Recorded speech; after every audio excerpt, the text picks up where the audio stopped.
Hey, coffee friends, and Happy New Year. Welcome back to Mugside, the Opaqa Coffee Podcast. I'm James. We are officially in 2026, and it's episode 13. Let's start with something simple. If you've ever brewed a coffee, taken a sip, and thought, this tastes weird, you're not alone. Most people assume that means they messed something up or that they just don't understand coffee. But in most cases, there's a very normal reason it tastes the way it does. In 2026, Mugside is focusing on exactly that, explaining what's actually happening in your cup in simple terms without making you feel like you need more gear, better technique, or a different personality to enjoy coffee. Fewer episodes, more clarity, less noise, more usefulness.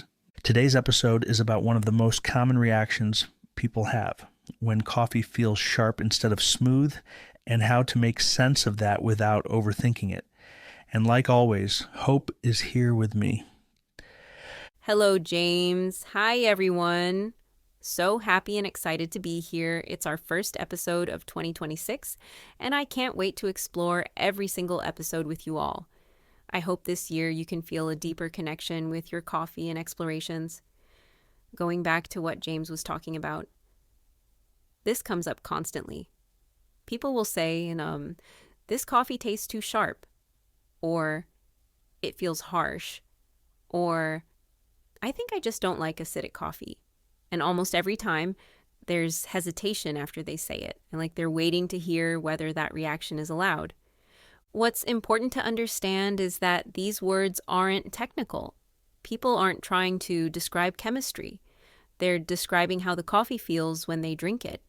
And a lot of people don't realize that those reactions are normal and not a sign that they're bad at coffee.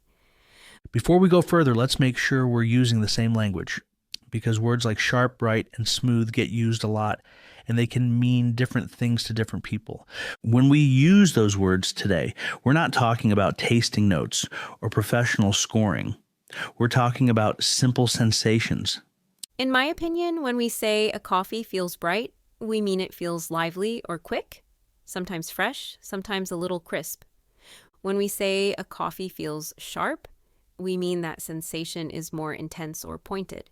It might surprise you or feel like it hits all at once. And when we say a coffee feels smooth, we mean it feels rounded and gentle. The flavors come together instead of standing apart, and the cup feels easy to drink. None of these mean good or bad. They're just different ways coffee can feel. When coffee feels sharp and you weren't expecting it, it's usually because of one of three things. First, the coffee itself. Some coffees are naturally bright, and that's just how they're grown. Second, the brew. If coffee is brewed too fast or unevenly, it can taste sharp, even if the coffee itself isn't. Third, and this one matters, preference. Sometimes the coffee is doing exactly what it's supposed to do. You just don't like that style. The mistake most people make is assuming all three of these mean failure. They don't. Here's a simple rule that helps a lot of people. If a coffee tastes sharp and you want it to feel smoother, try adjusting the brew before you give up on the coffee. That might mean grinding a little coarser, using slightly more water, or slowing things down just a bit.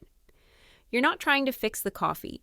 You're just seeing if the sharpness is coming from the brew. And if you make a small adjustment and it still feels sharp, that's not a problem. That's information.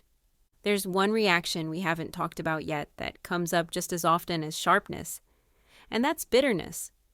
A lot of people taste bitterness and immediately assume something is wrong with the coffee, or that they just don't like coffee in general. And bitterness is tricky because it gets blamed for everything.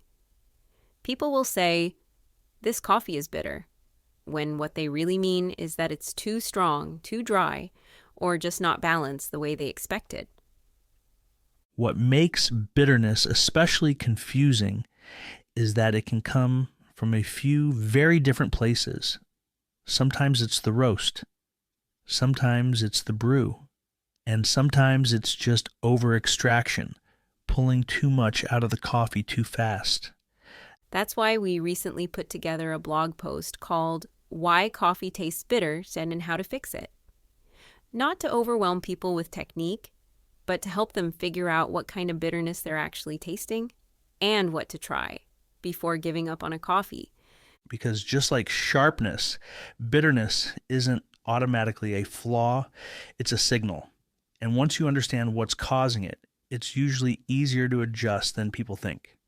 You can check our full guide on how to fix bitterness in coffee on our blog at opaqacoffee.com. If you've ever thought, I followed the recipe and it still tastes bitter, that guide is meant to help you make sense of that moment without needing new gear or perfect technique. Let's make this very real for a second. This usually shows up in everyday moments. You brew a coffee on a weekday morning, take a sip, and it tastes sharp or sour. You don't have time to troubleshoot, so you either dump it, drown it in milk, or just decide that coffee isn't your thing today. Or maybe you brew the same coffee 2 days in a row. Yesterday it was fine. Today it's unpleasant. Same bag, same method. And now you're confused because nothing obvious changed. And that's usually when people start blaming themselves. They assume they messed something up, or that they're inconsistent, or that they just don't get coffee. What's actually happening most of the time is much simpler. Small changes in grind, water, or timing that nobody talks about because they don't sound impressive.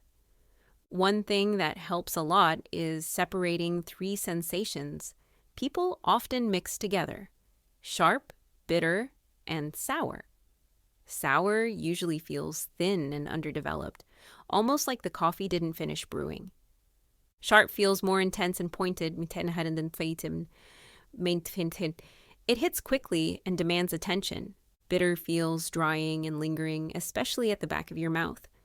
People often call all 3 bad, but they're caused by different things. And once you know which one you're tasting, you stop guessing and start adjusting more calmly. The most common reaction when coffee tastes off is to change everything at once. New grind, new ratio, new beans, maybe even a new brewer. The problem with that approach is you never learn what actually caused the issue. That's why we always suggest changing one thing at a time. If you slow down the brew and it tastes better, you learned something. If it doesn't, you learned something else. Either way, you're not guessing anymore. This way of thinking, coffee, brew, or preference, is also how some brands approach roasting and releasing coffee. That's why we wanted to bring Samara, or Sam, into this episode. She's the founder of Opaqa Coffee Roasters, and this exact question shows up in how Opaqa chooses coffees and guides customers. Thanks, Hope. I'm so excited to be here and can't wait to share with you, James and everyone, what Opaqa Coffee is building in 2026. For anyone who's newer here, I want to ground what Opaqa Coffee actually is, because it explains why this conversation matters to us. Opaqa isn't built around trends or extremes. We're not trying to push people toward brighter, rare, or more impressive coffees just because they stand out. We focus on helping people understand what they enjoy and choose from that place. In 2026, that becomes even clearer. We'll be releasing micro-lot coffees, but only when they genuinely offer a distinct experience worth paying attention to. Not just because they're limited. We're also expanding our sensorial experience kits, including capsule collections that let people compare coffees easily without needing special equipment. This is also why we don't release coffees with vague descriptions. When someone buys from us and has a confusing experience, we want them to be able to trace it back to the coffee, the roast, or the brew, instead of feeling like they failed. Whether it's a micro-lot, a capsule in a sensorial kit, or something tasted at a pop-up, the goal is always the same. Fewer surprises, more clarity. And we're showing up in person more through pop-up events here in Orlando, Florida, so people can actually taste Opaqa coffees intentionally, side by side, ask questions, and realize very quickly that preference isn't something you earn, it's something you notice. At the center of all of this is how we roast. We roast with purpose, not to force a coffee into a profile, but to reveal what's already there and decide whether that coffee is meant to feel smooth and grounding or bright and expressive. That is great.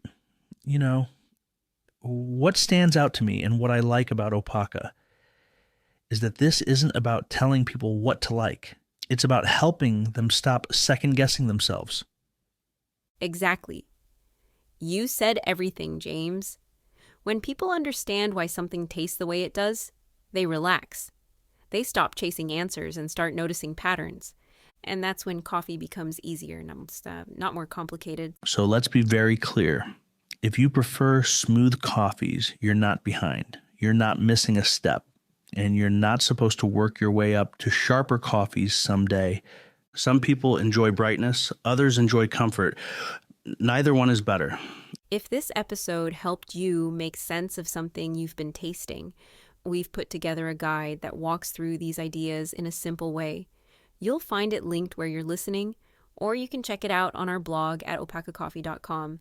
And we'll leave you with one question to think about next time you drink coffee.